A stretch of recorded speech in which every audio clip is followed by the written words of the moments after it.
స్నేహితులుగా ఉన్న వాళ్ళు ఇప్పుడు బద్ద శత్రువులుగా మారుతున్నారు. ఒకరిపై ఒకరు పైచేయి సాధించేందుకు ఒకరి గుట్టు ఒకరు బయట పెట్టుకుంటున్నారు. విశాఖలో చోటు చేసుకుంటున్న అధికార పార్టీ నేతల రాజకీయం చాలా మందికి కొత్త విషయాలు తెలియజెప్తోంది. శత్రువులుగా మారుతున్న మిత్రులు. మొన్నటి వరకు ఒకే గ్రూప్ గా ఉన్న మంత్రి గంటా, ఎంపీ అవంతి ఇప్పుడు ఒకరంటే ఒకరికి సరిపడని పరిస్థితి. ఆర్థిక రాజకీయ లావాదేవీలే విభేదాలకు కారణమని గుసగుసలు. సీఎంకు పరస్పరం ఫిర్యాదు.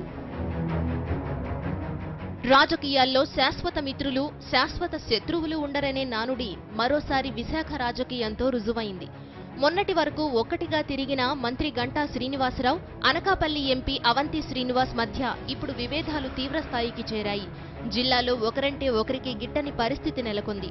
గతంలో గంటా, అవంతి ప్రజారాజ్యం పార్టీ తరపున అనకాపల్లి, భీమిలి నుంచి ఎమ్మెల్యేలుగా గెలిచారు. తరువాత ఇద్దరు నాయకులు 2014 ఎన్నికలకు ముందు టీడీపీలో చేరి అనకాపల్లి ఎంపీగా అవంతి, భీమునిపట్నం నుంచి ఎమ్మెల్యేగా గంటా విజయం సాధించారు. ఇప్పుడు ఇద్దరి మధ్య విభేదాలకు భీమిలి నియోజకవర్గం కారణంగా కనిపిస్తోంది. వచ్చే ఎన్నికల్లో భీమునిపట్నం నుంచి పోటీ చేసి భవిష్యత్తులో మంత్రి కావాలనే ఆలోచనలో అవంతి శ్రీనివాస్ ఉన్నారని సన్నిహితులు చెప్పుకుంటున్నారు. ఇది భీమిలి సిట్టింగ్ ఎమ్మెల్యే గంటాకు నచ్చడం లేదు. తన నియోజకవర్గంపై అవంతి కన్నేయడమేంటని గంటా ఆగ్రహం వ్యక్తం చేస్తున్నారట.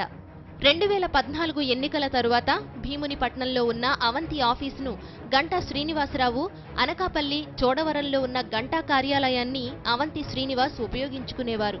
ఇప్పుడు విభేదాలు రావడంతో ఎవరి ఆఫీసును వారు వెనక్కి తీసుకున్నారు. ఇప్పుడు కొత్త కార్యాలయాలను చూసుకునే పనిలో ఇద్దరూ నిమగ్నమయ్యారు.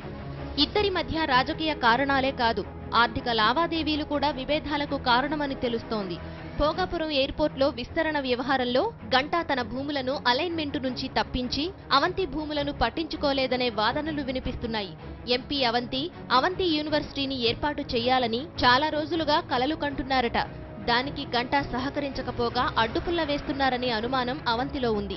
మంత్రి, ఎంపీలు ఒకరి అవినీతిపై మరొకరు సీఎంకు ఫిర్యాదు చేసుకున్నారని తెలుస్తోంది.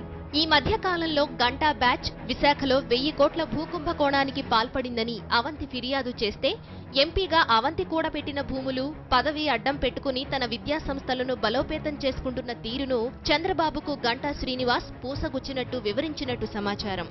అన్నట్టు ఇద్దరు నాయకులు ఒకే సామాజిక వర్గానికి చెందినవారు కావడం విశేషం. Swami Naidu, senior correspondent, Vijayawada.